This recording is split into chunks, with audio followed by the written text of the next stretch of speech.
Sam and I are talking about how do we define success. When I was younger, I was quite money driven.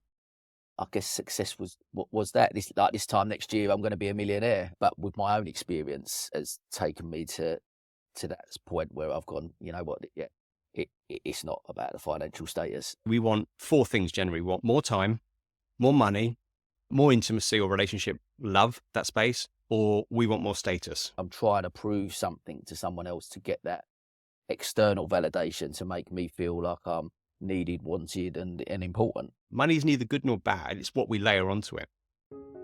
Welcome to Mindset, Mood and Movement, a systemic approach to human behavior, performance and well-being. Hey, today I'm joined by Sam Thomas, and Sam and I are talking about how do we define success. Now, success is such a big topic, which all of us would have thought about. We may define it in our own right. We may have changed our definition, and Sam and I are going to talk about that with our own stories and our personal understandings as well as our professional.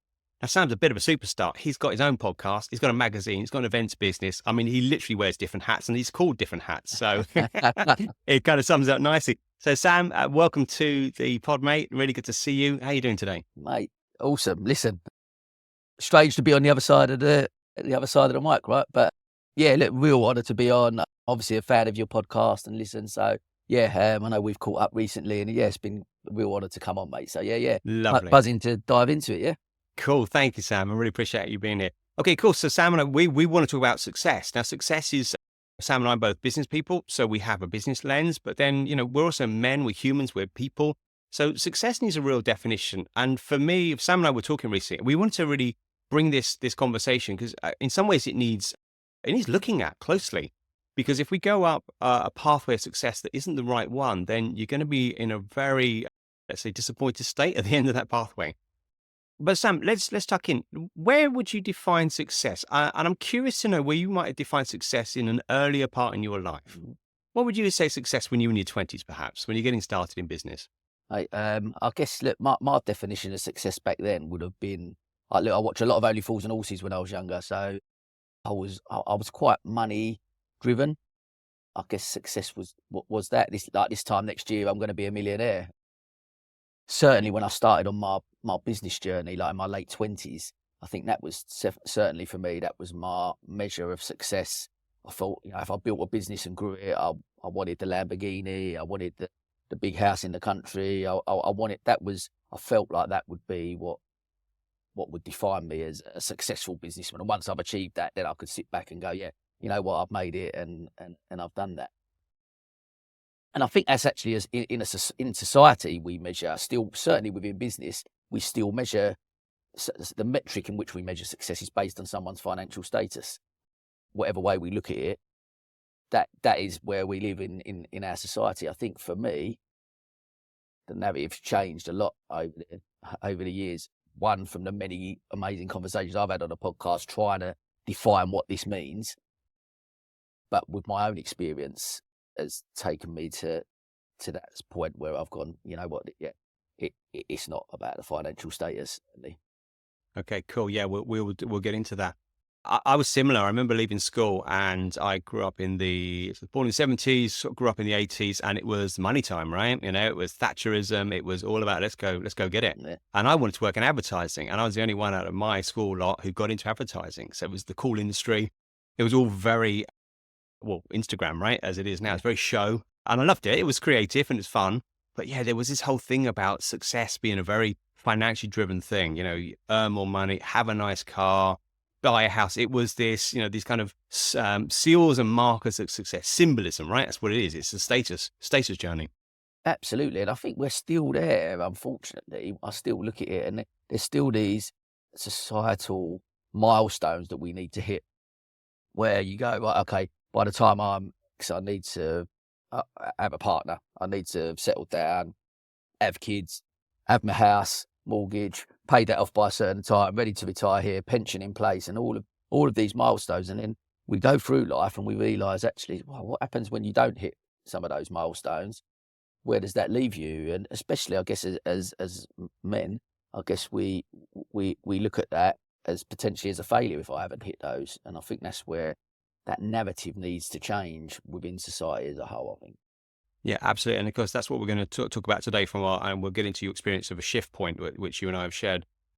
Yeah, you're absolutely right. Status is one of the big drivers. There are four things, certainly in my coaching domain where I coach founders of businesses. We're looking for generally what we want. Yes, we want to grow a business. We want to scale or up level, but actually we want four things generally. We want more time, more money, more intimacy or relationship, love, that space, or we want more status. These are kind of very human wants. So there's nothing right or wrong about this stuff, but I think there's a balancing issue or a harmony issue. So there's nothing wrong with wanting to be successful financially. It's great. But at what cost? And I think this is a question, I bring this to all my conversations. Someone says, yeah, I'm going to grow the business and we're going to scale up from, say 300,000 a year to 1 million a year. It's like, great. That's fantastic. What's that going to cost you? And we don't look at the cost of the win. And it's so, so important, because if it costs you 10 years not seeing your family grow up, your kids grow up, or if it costs you your marriage, like, is that way too expensive to have that outcome?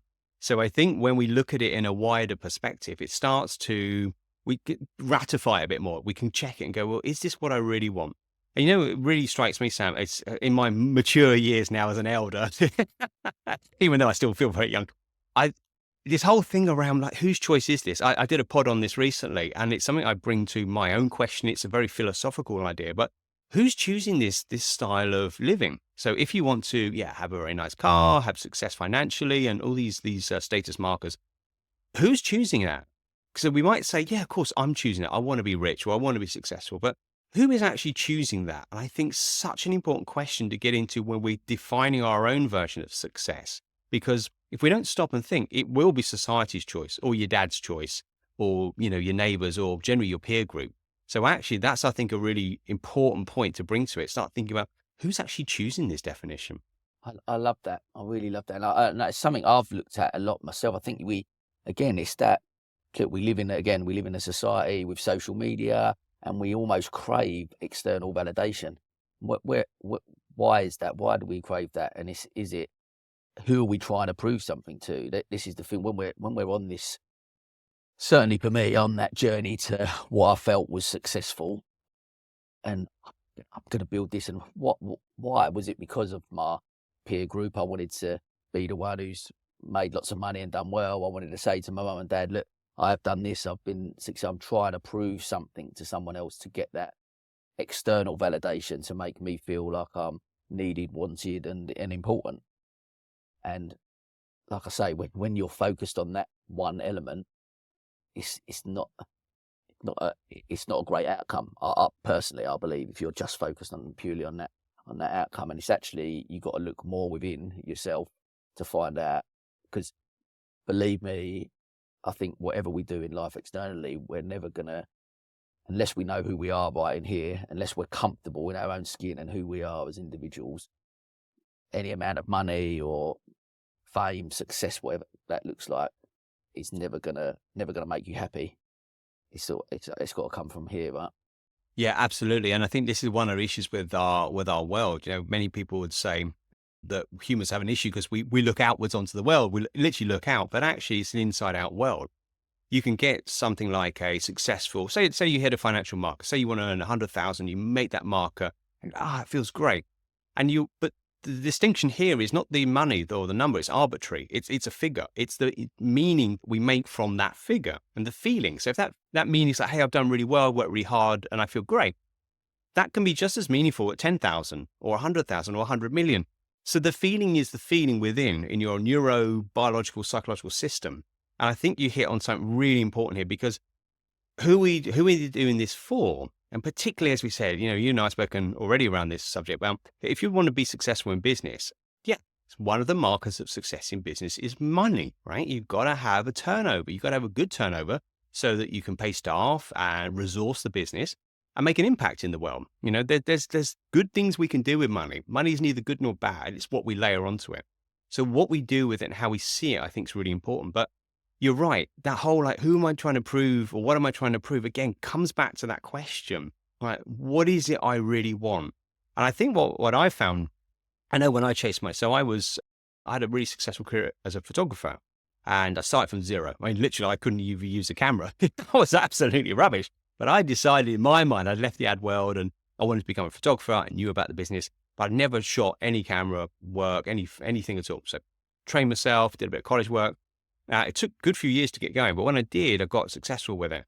And I remember thinking, yeah, I'm really going somewhere, I'm really going somewhere. At the end of that career, which was about 9 years, 8, 9 years, I was like, I'm done. And the money meant nothing. And of course, the reflection is that, yes, of course, the money was nice and I was able to do things with the money that I earned. But it was about the journey of creation. It was the journey of being a creative artist, being able to learn something I'd never done. Actually, that's what mattered. Because when I think back and I go, oh, I remember that extra £1,000, like, I don't. I remember doing a really good shoot or having a really big shift. And I think that's the thing which we can miss. I think you're right. Listen to what you said there. For me, it's about experience, right? They're the things in life that we remember when we're there on our deathbed and we look back. Exactly that. We're going to remember those experiences that we've had in life. And look, I'm a big believer that life's an opportunity. The reason I wear different hats, and not just because I love a cat, but running different businesses and that variety. And I love it because I do see life as an opportunity, and I want to get up every day and be excited about what I'm doing and be passionate about it. And I think I mentioned to you before, I don't say to the kids, I'm going to work today.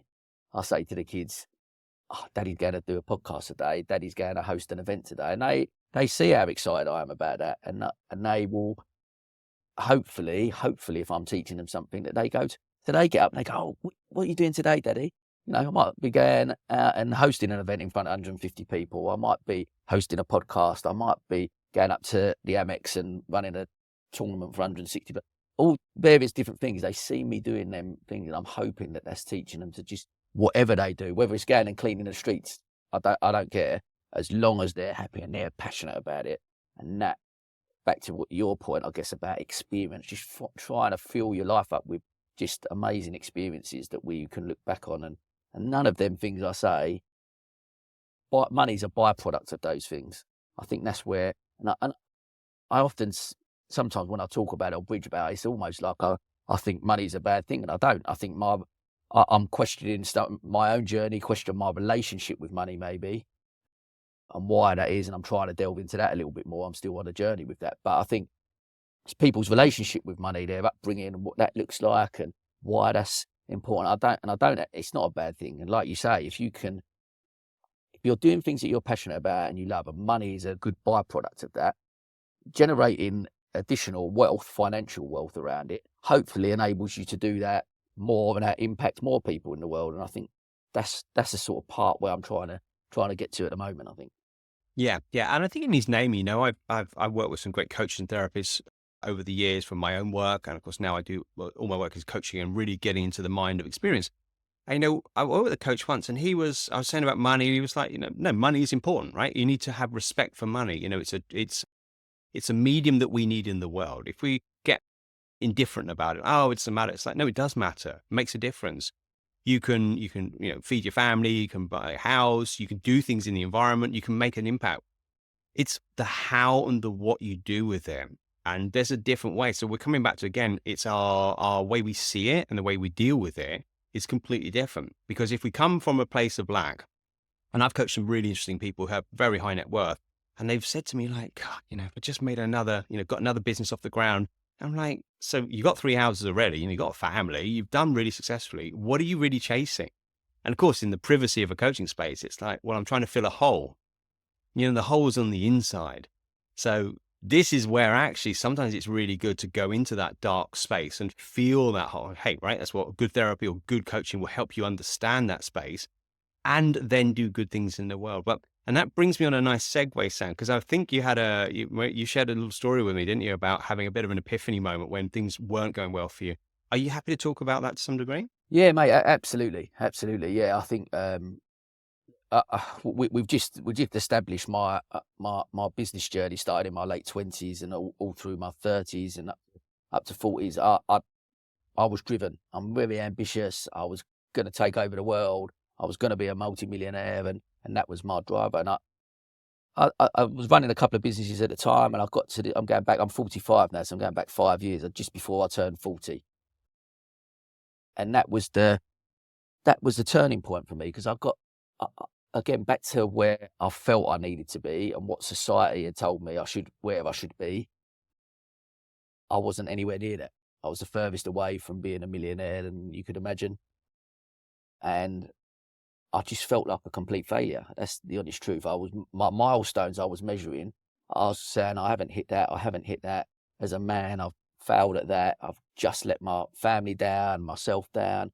I'm, I'm a bit of a joke. I felt pretty worthless. And for someone that liked to, I guess people would talk about me, and I'd like to describe myself. I'm an optimist. I've generally got this smile on my face, and I'm walking around in a good place. I went into a really, really dark space because I just felt all of these things. I felt worthless. I felt useless. I felt like a failure because where I was focusing on the metric in which I was measuring my success was based around this financial status. And I shared only recently, and I went back to that. I went on a retreat recently, and we went back to that space, probably deeper than I've ever gone before. And it was really eye-opening because I relived a moment where I remember I weren't sleeping at all at that time. I remember getting up one night, crying my eyes out, went into the bathroom, crying, come out in the morning, wiped my eyes because I game face on. I had a meeting, game face on, give the kids a hug, my wife a hug, and and I went out and I sat in my car. Sorry, mate. I just felt like I didn't want to be here anymore. Sorry. But you know what? What happened at that point? I remember seeing that car, I just completely broke down, and I really, really struggled. But I got up out of that car, I walked back in, and they come, they said, "I love you, Daddy." My wife could see I was stressed out, and she come up to me, she cuddled me, and I was at that moment, I was surrounded by love, surrounded by these people who loved me, and I was like, and that was a massive, massive shift in my mindset. Because I remember at that point, had I chose a different path, had I died tomorrow, but the metric in which I measured my own success then was based on the relationships I had. Believe me, I was surrounded by love. Like my mum and dad are beautiful people. I had an amazing upbringing with unconditional love, and I've got a great relationship with them today. My brother, he lives in Australia, but he's my best mate, and we talk all the time.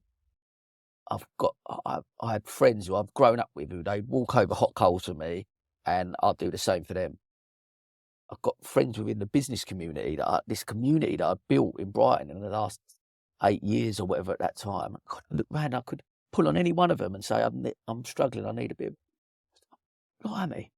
If I was measuring my success based on relationships and impact that I've had, and the people around me that love me and who I love, oh, you know what? I'm doing all right. I'm doing all right. And I was like, hang on a minute. I'm just my whole focus has been over here, and actually need to be looking over here. This is where it is, and that for me, that and that was just before my 40th birthday. And I remember I had a dinner with some friends and close family and stuff. And I stood up that day and I said, I recognise that I've experienced love in all its forms. And that makes me the luckiest man in the world. And I feel very successful. And I'm grateful, eternally grateful for all them people around me that got me through. And like I say, I still have ups and downs. I still struggle with mental health from time to time. But I definitely have changed that narrative in my head of what that was to be successful, and it wasn't financial status. I guess that was, and that just helped me on my whole mission now with the podcast, with everything I try and do and talk about, and try and change that narrative around it. And we can talk more openly about these things, so that actually we don't have to put so much pressure on ourselves to hit these milestones in life. And goals are important. You're a coach, right? Goals are important. I'm a business person. Goals are important, but not at a detriment to our mental health, and not that we're doing things that we're focusing on the right things. And I think that's where my head was at. Yeah, thank you, Sam. So a really touching story, and thank you for sharing that. The sentiment I understand to some degree myself, the amount of shame I felt when I've been unsuccessful, the shame of like how crap I am as a man, So I haven't been able to achieve what I thought I should achieve. And you're like, and it hurts, doesn't it? It's like, this, particularly in the male domain. I know women get this to some degree, but particularly us guys. Certainly, I'm 52. There's a sort of a genre. I don't know if it's for the young guys as well, but people around 40 plus, there's a lot of shame gets carried if we don't do well. And it's like a toxic force where actually it's also completely out skewed, isn't it? Like you are rich.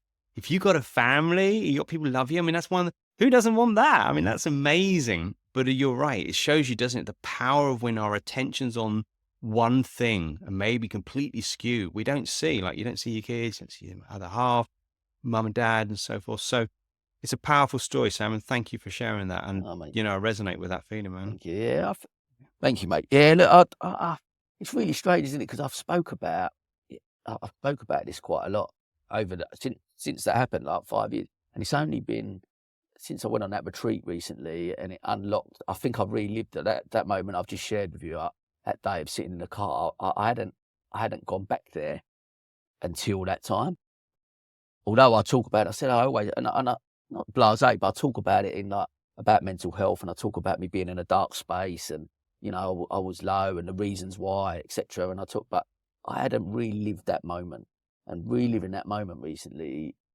Again, you can still see I'm struggling with the emotional side of it, and it's still tough to relive that and go back over that in my head. But I do think it's important to recognise and share that with people so that we don't feel that shame, and it is okay to go, I haven't done this or I haven't done that and I haven't achieved, but try and practicing gratitude and being grateful for where you are is a massive, massive enlightenment for me. I think I was chasing.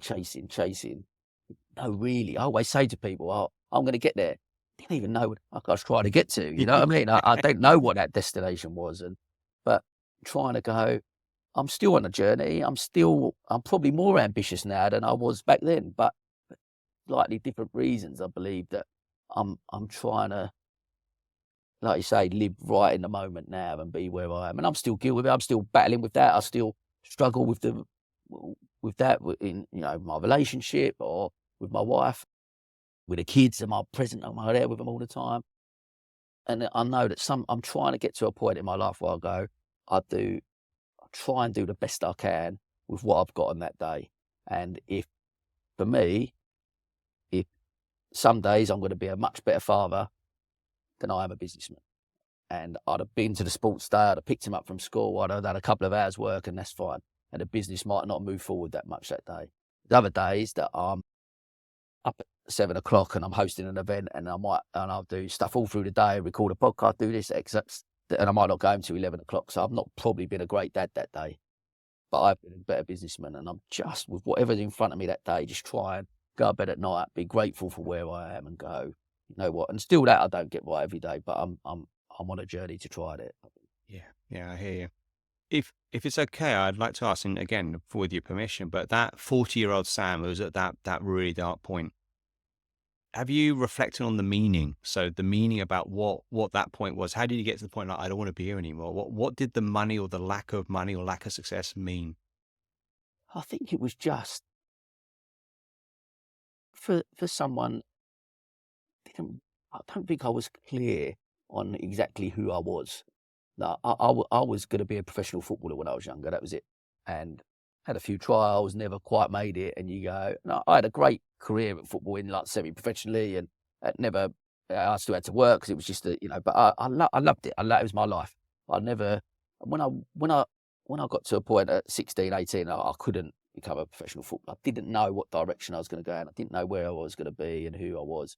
And I stumbled about in crappy jobs, trying to find myself. And then this entrepreneurial part of me that's probably always been come out, and I went into that thing. But like I say, the driver was because I felt I needed to prove. And there's a part of me, if I'm being honest, there's still an element of me that's trying to prove, I think, something to other people, maybe because I felt like a failure so much throughout my life, because I felt like I haven't achieved anything, if you know what I mean. And I think going back to 40, that was the thing. It was just not feeling of not not achieving. Like, what have I actually done? And I did. I had a couple of businesses that, not making millions, but th- they were they were paying me a wage. They were still going, and they was doing something in the world. I created some jobs, and I was doing okay. But it was just because that point of my life, at that being at 40, just felt like I hadn't achieved. I felt, like I say, the words that come to mind were worthless, you bit of a joke, really. And I think within my, even sometime within my circle of friends, and like like I said, they're best mates and I love them dearly. But you look at your circle and people doing well financially, and comparison and social media and all them things, and it is a thing of like, oh, what you doing now, Sam? Oh yeah, Sam's not doing that anymore. He's doing this, and you sort of go, oh, one day I'm going to achieve this, and everyone's going to go, oh, hasn't he done well? And blah, blah, blah. Felt like I needed that external validation. Whereas actually getting to the point now and looking, going, even if all the things I do, I never hit a financial, oh, you know what? I'll look back at my life and go, I'll give it a go. And I'll fail every day, but I'll give it a go. And things haven't worked out. There's some things I've had amazing experiences from, and I've loved it. There's other things that haven't worked out. And when I lost a salon, and I lost money, I had to sell my house, and things are not going well. People, oh, what, you're going to give that up now, and you're going to do something else, and you're going to give this business thing, not going to give this business thing a go. This is me, right? This is who I am now, and I'm like, I'm happy with that, and I love it. So yeah. Thank you, mate. Really, really interesting to hear, and thank you for being really honest. And it's so important, isn't it? Because certainly as men, often we don't share it, and because we're on a podcast, yeah. So we're damned. This is going everywhere. Everyone's yeah, damn. Yeah. Well, certainly, I just want to name one thing. The speaking of this is one of the best ways to distinguish shame from anything. So shame and secrecy go together. So when we can't speak of something, can't say to your mates like, oh, I'm feeling really low, I'm feeling shit about how I'm doing, if we can't speak of it, there's often a shameful quality connected to it. So the speaking of it is like a distinguishing of the shame, or extinguishing of the shame, which is a powerful thing. And it's so curious. I mean, I've grown up in the same culture, right? And it's really interesting because culture, it's often largely what shapes our value system. So if we grow up in a culture of low money and strong family ties, and more like indigenous culture, completely different thing going on. We've grown up in, I think neoliberalism is the correct term, where we basically are in a consumer society where we buy stuff and sell stuff, and there's a lot of status gains. And the other thing around our world is that we know what other people are doing. Now, if we go back to maybe even great grandparents, very few people knew what people were doing out of the local village, because how the hell do you know what they're doing? Now we know what every kid's doing in, LA, because we see it, it's available. So this comparison metric is utterly natural. It's like how we understand ourselves for lots of reasons. From anthropology studies would say that we have these mirror neurons in our brain, and we connect. We're a social species, we connect. So how we do, we relate to each other, because this is the power of our mind. This has been going on for thousands of years. In today's world where there's so much exposure, if we look at someone else and think, well, he's a millionaire, or he's got 2 businesses, or whatever the thing is we're looking at, then we go to comparison. Well, I'm not there. So there must be something wrong because someone's doing it. And no one's really talking about this much. I mean, I talk about this to people I work with, but this need for comparison is natural. In today's world, it's a problem, because the comparisons we can never be like anyone else. There are so many people who've got more money, more success, more this, more that. And often we only look upwards, by the way. That's another human trait. We look at the guy who's got, 2 houses rather than one, or, 2 businesses rather than one. We don't look at the guys on the street like, bloody hell, I'm doing better than him. He's lost his home, poor fella. So often we don't look backwards. It's a curious thing. We have this kind of aspirational quality. It doesn't mean it's right. And I think this is what I've learned, certainly in the last 15 years, the work I've done, all the deep work. It's like, it doesn't mean it's right. It happens, but it doesn't mean it's right. So this is where we get to the point of understanding, like, okay, so how am I defining success rather than it's being defined for me? Because if you let someone else define your life, you're not in control, right? You're not at choice. And I think one of the most powerful things I think for success is, do I have choice? We live in a society where we have choice, and do we exercise that choice? 100%. I completely agree with that. I think there is that, like I say, you nailed it really, in the sense that we live in a society where there's comparison, there's want, there's consumerism. We need these things to make us. We don't need anything. We need. There's Maslow's hierarchy of needs, and that's what we need. And I think, again, back to lockdown. You look at lockdown, and for the first time in nearly 12 years, I stopped for a bit, and the businesses were struggling financially. I was, I felt, as a director, I fell between that little crack, so I couldn't furlough myself, but I couldn't take any money, and you was just in this hole. So it was a really tough, and the businesses were really struggling, and I stopped for a minute, and I spent time with my kids, which was magical.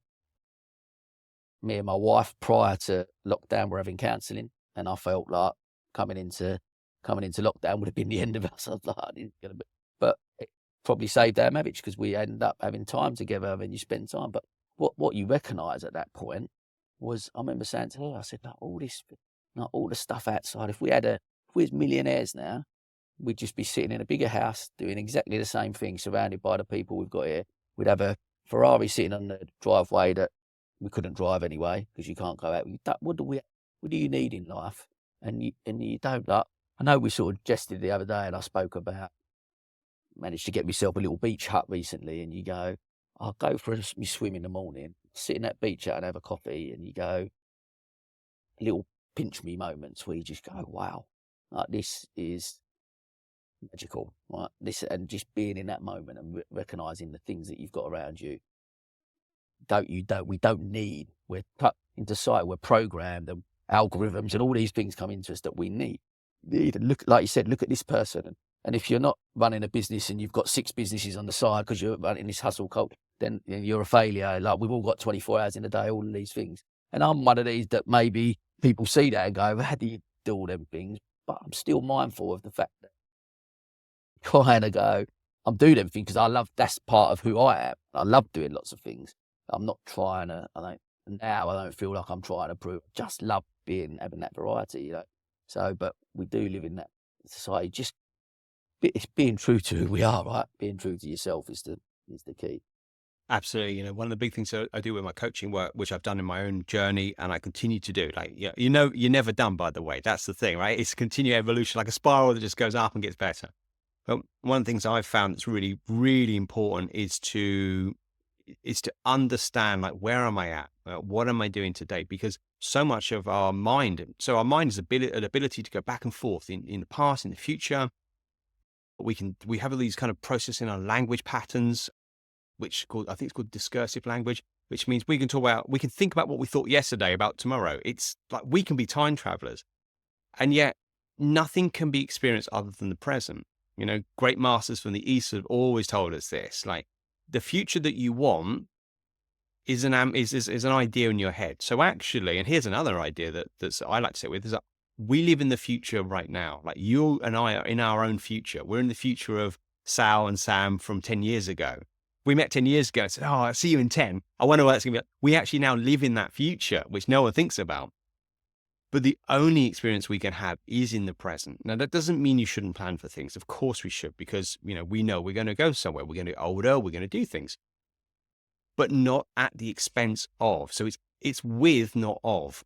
So if it's like, I'm in the present, I'm sitting at my beach hut, I've been for a sea swim. Hey, I went for a sea swim. We shared that earlier. Right? I went for a sea swim this morning. I mean, talk about lucky. Some people have got to sit in a car and travel in a train and sit in an office. I went down the beach. Awesome. Now, that's not to gloat. That's just to be deeply appreciative, because, you and I live near the coast and we can do that. If when you're in the sea, you're thinking, well, I really must email Sam and I must get that podcast done, then what's the point of being in the sea? Because you're not there.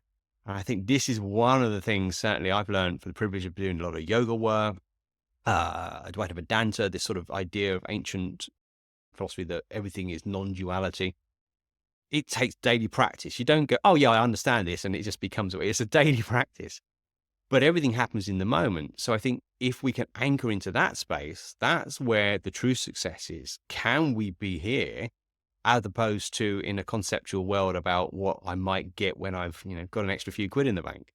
Yeah, I love that. I completely. I look at it and you go, and I still, like I said, for me, it's still a practice. Right? I'm still, like you said, I try and meditate a little bit, not all the time, not consistent enough, and that's what. But I do try and bring that into some form of my week at some point. But I do think there's so much we can't change what's gone on.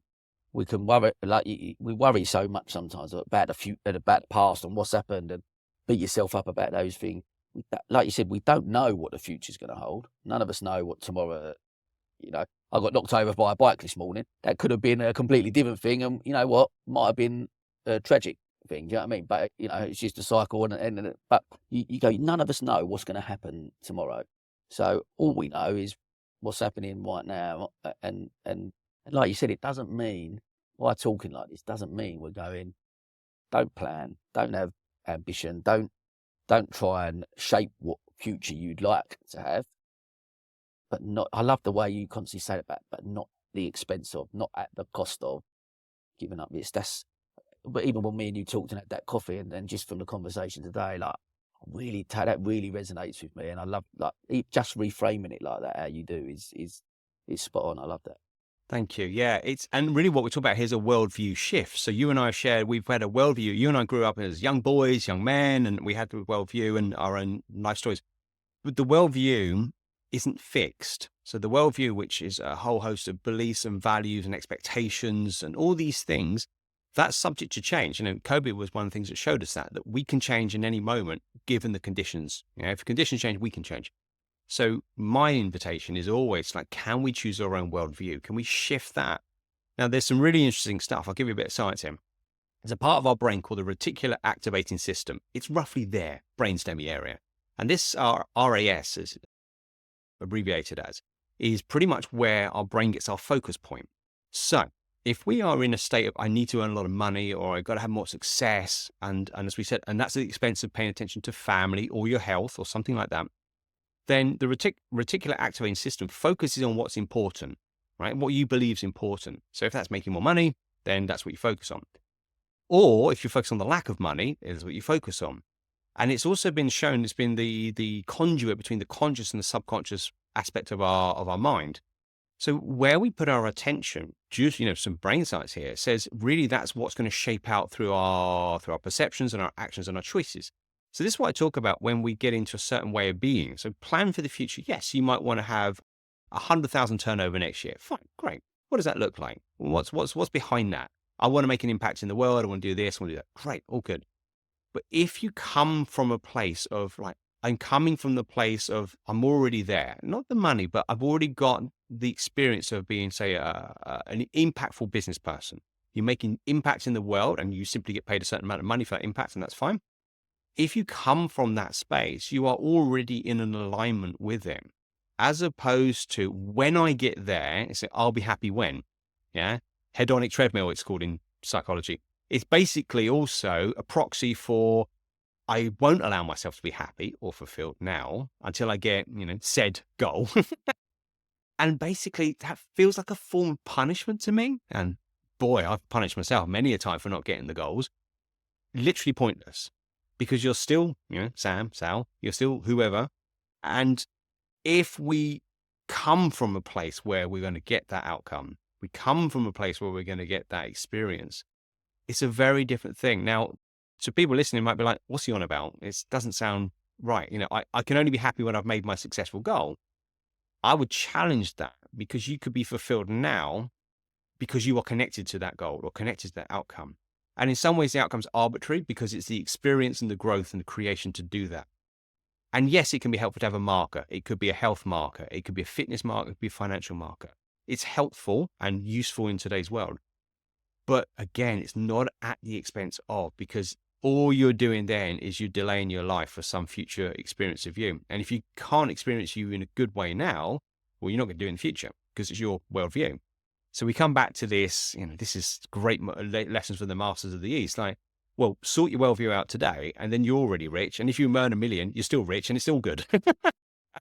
And no matter what similar to that 120 odd episode of the podcast, ultimately, and this is the question I asked, the definition of success and what that meant.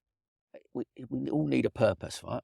We all need a purpose in our lives. And I can give a couple of examples of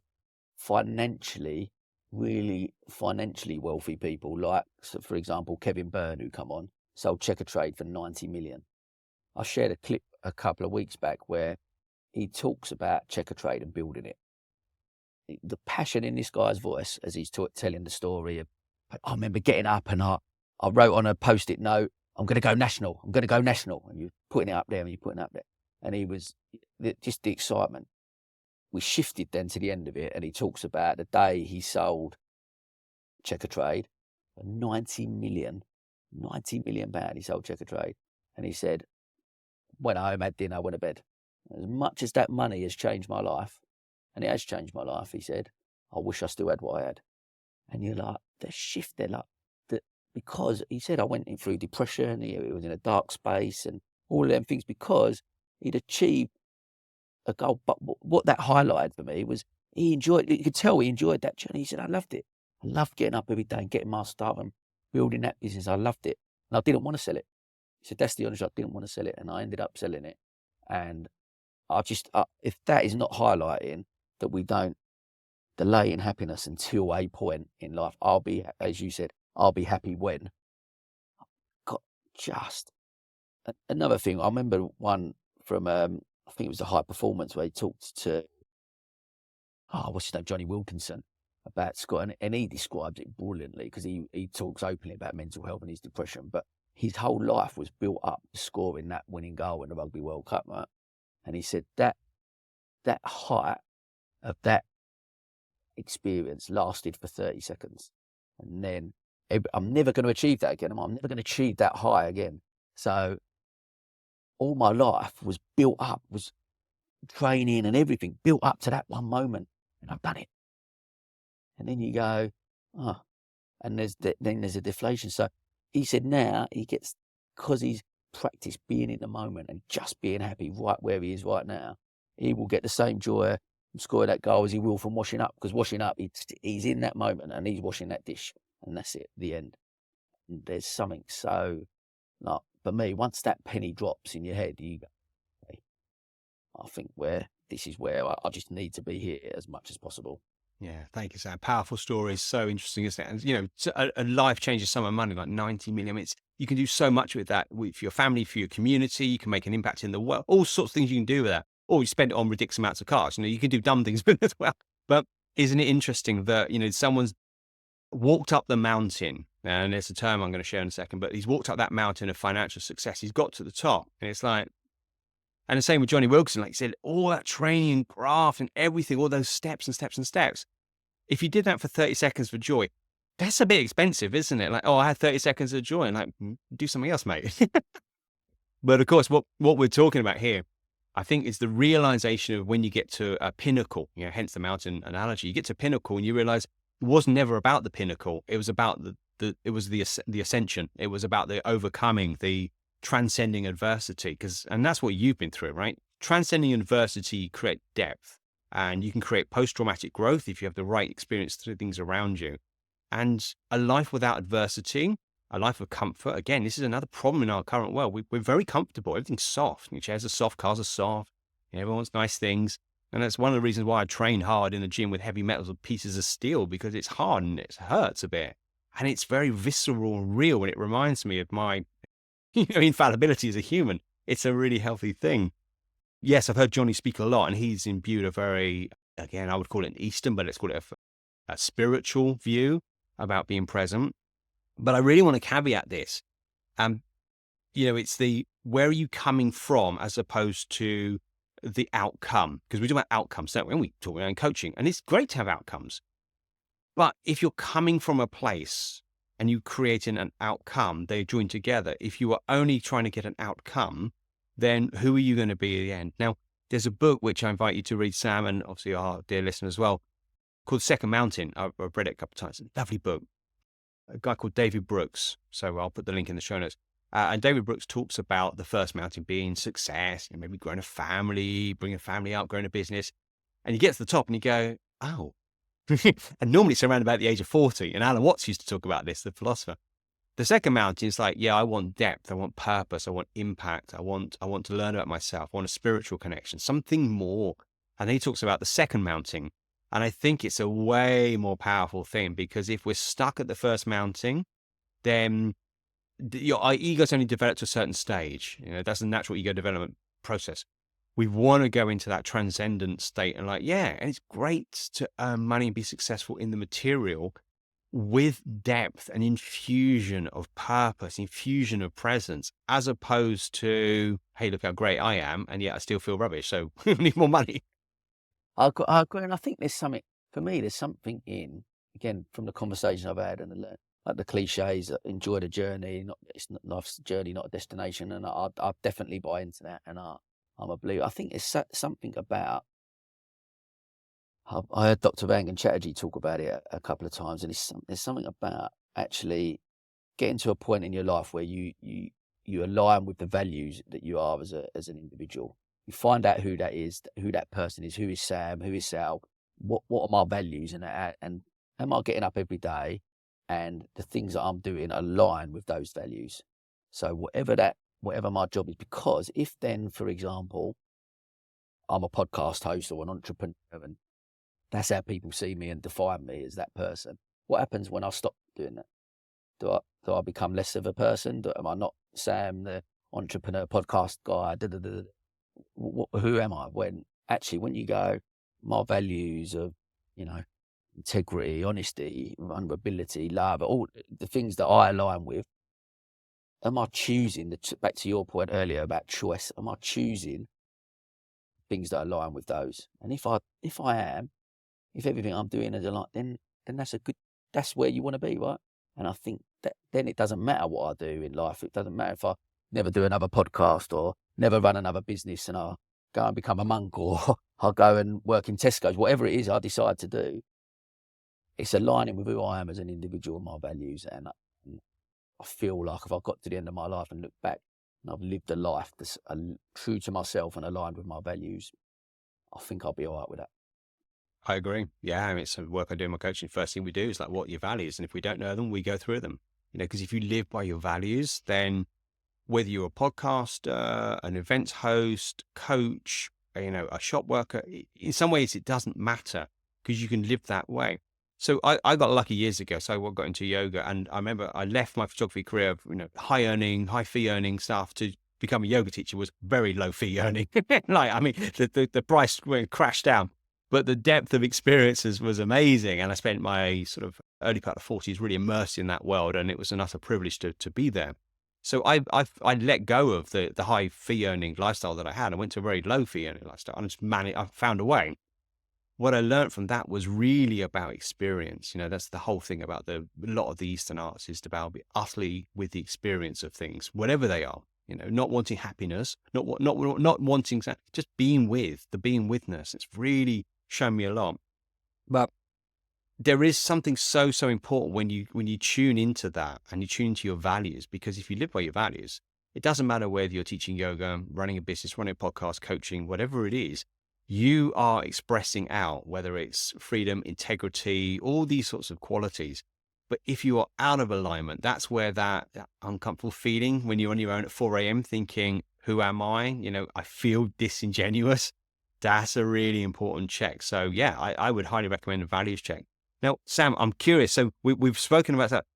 I'm curious to know where your success definitions lie now, and I'm happy to share mine. But where's your hierarchy? How do you define success now? Because you've had a lot of adversity, a lot of learning. How do you define success now in 2024? I guess, be honest, mate, and then this sounds maybe a bit soppy, but very simply, why are we here? To love and be loved, right? That's it. The end. I think that for me, I define my success based on the relationships I've got, the connections I have, and the people I surround myself with. That's my level or my metric in which I measure success. I believe that I've got a lot of love to give, and I feel that I'm surrounded by that as well. And if I can live a life where on a daily basis I'm surrounded by that, then I'm happy, mate. Beautiful, really nice. It's so important. So I made a few notes of mine. So my hierarchy is health first. So I sort of start from the inside out. We think of a circle going out. Take care of your health. There's a great saying. I can't remember who said it, and I'm going to butcher it a bit, but there's the healthy man has 1,000 wishes. The ill man has only one, or ill person yeah. So when you're ill, you just want to be well. Like, I just want to be well. And I've lived with autoimmune conditions, so I know what it's like to be down on it. And I just want to be well. It's all I want. I don't care. I just want to be well. But of course, when you're well, you're like, oh, I want this, I want that, I want this, I want that. So health is always the center point, because without that, everything's falling apart. So that's my hierarchy. That's why I train in the morning. That's why they're blocked out from my own personal activities and health. Relationships, absolutely, because who are we without others? We know ourselves through relationship, love, connection. That's what's cool, right? It's no great say, hey, I'm sitting on this big pile of money, like, it's not what to talk to. This is a bit rubbish. Yeah. No, mate, absolutely. For me, then, it is business. I'm very lucky. I love doing what I do. It's a vocation, like you. I don't really work. I help change people's lives. What a privilege, right? I've got ridiculous amounts of knowledge, and I've just accumulated over years. I share it and I coach, and to help change makers in the world, people who make a difference. What gift, right? So I'm a very lucky boy to spend my time doing this. And yes, I need to pay the bills, right? It's really simple. So I live quite a frugal life, but I still need a few quid. As long as I hit those markers, I'm generally happy. And as I've seen it, when I really went for it, when I was a photographer, like trying to earn more and more and more, and got to the end thinking, this is literally empty. This is pointless. So I know that we need enough, but the man who knows he needs enough, or the person who knows they need enough, is already rich. So that's an important one. Such an important one. That's a great way of analysing it. And I guess, like I say, mine will be that top thing. And very similar, I guess, like leading down would be how you just described it, exactly that. Of course, we need our health and etc. And do it. I say something I say to my kids, again, back to what I said earlier about just doing something that lights you up. I think that's there's so much value in that, because we get. I often, I ask that question, or I share that story around getting to that point in your life when you're on your deathbed. And I think it's Les Brown that said it. You're on your deathbed and you're surrounded by the ghosts of your future potential, and they're there and they're angry and they're frustrated because all the hopes and dreams that you could have done but you didn't, and you didn't follow, and they're going, we're just going to die with you. I'm no matter what I do in my life, I think if I can keep jumping out of this comfort zone and into this stretch zone and keep pushing myself and keep enjoying and experiencing all this life has to offer, when I'm lying there at the end, I look round and I'm confident there won't be any ghosts around there. I'm hoping anyway. We'll give it a go. Most people at a eulogy don't go, wow, Sam, he really got his gross profit was good. He had a really good sales month in 20. They don't look at that, do they? They'll go like, he was a lovely guy. He had integrity. He was a family man, or whatever. Those things. No one says, well, you know what? I tell you what, he was a grafter. He never went home. He always stayed at work, sacrificed everybody and everything, but at least he made some money. That's not a eulogy, is it? So. Absolutely. And look, mate, and I'll be very open with you now and talk, I'll go, me and my wife still, hard times, and you question, like, I go through a period right now, like even talking to you now, like going through a tough time, you sort of go, you do question. So I'm still on that journey to get that balance right. I'm still not, I talk a lot about it, and people see me on social media, and I'm trying my very best to live an authentic life. And I want to be able to share that. Like, I am all of those things you described. I'd like to think I am all them things, but I still get it wrong. I still, I'm not always the best dad. I'm certainly not always the best husband either. And I'm trying to address those things as well as trying to be a good businessman and get it right. I think I listened to a really interesting podcast. It's only come out on the Diary of a CEO. And they was talking about how some men, especially around our sort of age, feel quite lost in the world at the moment, because back in the past we used to have, there was certain roles, right, women and men roles, and thankfully that has changed massively, and especially with the economic growth of women in society, which is amazing. And I'd like to think, and I'm really open about it, I'm all for gender equality, and I'm you know, I'm a champion of women, especially within the business world. I champion that, and I'm really, but but again, at the cost potentially, back to your always phrase, at the cost of what sometimes there's a cost to that potentially with where men are, because they've lost potentially their role with it. We used to have a list of roles that we had in society, and it was just, it opened a conversation for me on that. Listening to that podcast was really interesting about, and again, where I'm on my journey, you sort of potentially can feel slightly lost sometimes when we go. Does that make sense? I don't know if you've experienced it or. I've experienced it plenty of times. So anytime I'm lost, I know that I'm stepping to something new. Because always, if I'm in a place that I know, it's quite familiar and safe. So if I want to grow, I have to be lost, have to be confused. You have to be, right? If you want to explore new terrain, let's say we're out in the forest and you stay in your little patch, and I know the patch, right? Know the sort of trees. And if you want to go see what the forest is like, you have to go and get lost. You have to get lost and not sure what you're doing, because that's exploration, that's growth. So again, this is a worldview thing where a lot of us feel we should know what we're doing. It's very good to not know what you're doing, but know where you're coming from. If you've got values, if you've got integrity, if you've got kindness and respect, then they never leave you. Like we're with you wherever you are. So if you are lost, it's a question of like, oh, okay, I wonder what I'll find. Is a better way of looking at it, in my experience, around these spaces. Because you're right, the identity of a man, what is that anyway? Again, it's a culturally created thing. Is it self-created? It's a huge area which I've been challenged by, and I do my own deep work on it. But what does it even mean to be a man? Well, what does it mean to me to be a man? It's a better question. And how do I want to, be in the world? What does that mean? I think that's a more healthy question, and it feels more authentic as well. Because if we're chucking on someone else's archetype, you should be strong, you shouldn't be showing weakness. Like, who said? Probably my dad said, all that era, don't show. It's like, well, where'd that come from? That come from the Victorians. Okay, so that's not even your dad's or your granddad's, that's the Victorians. And where does that come from? You can follow this pathway of cultural indoctrination all the way you want. But does it stop here today? Do you start and go, well, how do I define me? How do I want to be in the world? What do I want to bring to the world? How do I want to be? And then you define yourself from that. And if you don't fit with the other definition, fine, make your own definition. Yeah, it's really interesting. It's just, like I say, it's just open.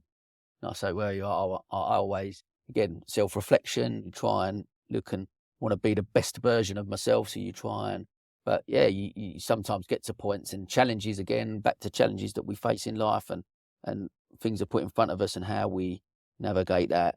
But you can, them questions are good questions to ask yourself, right? When you're feeling a bit lost, I guess. Yeah, when you're feeling lost, the question is, well, what do I need at this point? Do I need somebody to show me the way? Do I need to find the way? Do I need to sit with the lostness and see what emerges and out of this experience? I think that's a really powerful place to come from, as opposed to, I can't be lost. This is not okay. I must know who I am. Because who said, right? Whose rules? And one of my top values is freedom, Sam, freedom. Now, freedom doesn't mean, doing nothing. Freedom means freedom to think, freedom to learn, freedom to grow, freedom to be authentic. So when you bring that to a mindset, okay, so how can I be free in this way? And like you, I get it wrong. Like, I'm not Mr. Zen every day. Sometimes I collapse in a heap of existential crisis. I've had many existential crises. But in that space, I'll be with it. And as long as I just stay with it, something will come up and something will shift and there'll be some learning. So it's less about having it all sorted, and it's more about being tenacious and able to find a way. I think that for me has been my lesson, because I used to believe you had to know what you needed to do. Now I realize you just know how you need to be, and it seems to have served me pretty well. I love that. That's very helpful for where I am at the moment, mate. I'm not going to lie. So I'm grateful. I'm grateful for that. Thank you. You're very welcome. Sam, I'm delighted you come and join me in conversations today and about success. It's a huge field, isn't it? And as we've gone into our own stories, personally and professionally, it needs defining. A story is a story, right? It's a narrative. It's a moving thing. It can be changed, and that's what I've found. So I'm glad to hear you've shifted your narrative and defining a new one. Any final thoughts you'd like to leave us with today?